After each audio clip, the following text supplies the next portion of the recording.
On May 27th, 2016, Ms. Heard walked into a courthouse in Los Angeles, California, to get a no-notice ex-parte restraining order against Mr. Depp, and in doing so, ruined his life by falsely telling the world that she was a survivor of domestic abuse at the hands of Mr. Depp.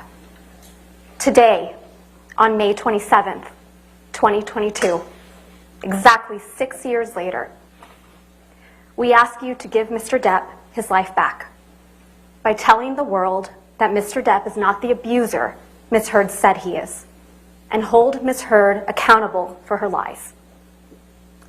Ladies and gentlemen of the jury, as you probably know by now, my name is Camille Vasquez. On behalf of Mr. Depp and all my colleagues at Brown Rednick, I want to thank you deeply for your time and your service over these last 7 weeks.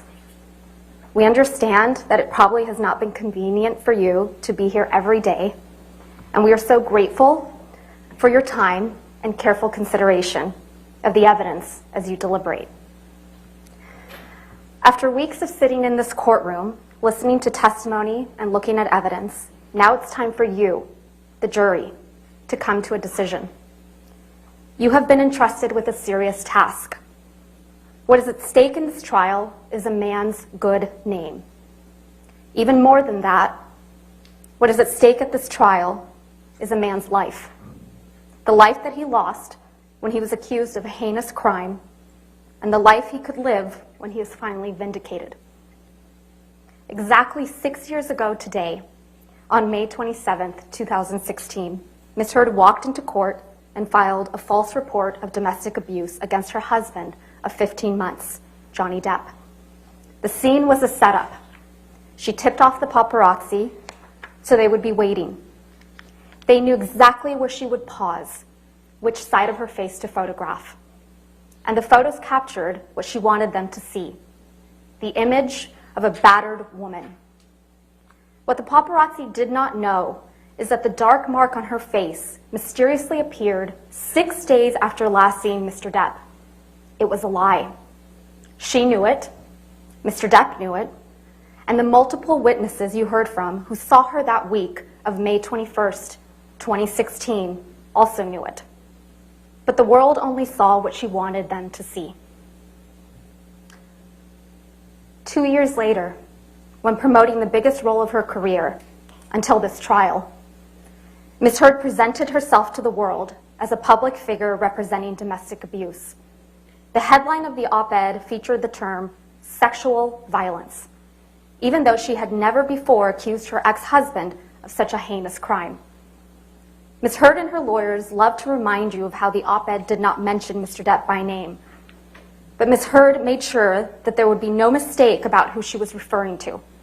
She inserted 2 years ago, so the world would remember the photo of a battered woman, the mark on her face, standing outside the courthouse, and they would once again see Mr. Depp as the villain, this time in full swing of the Me Too movement.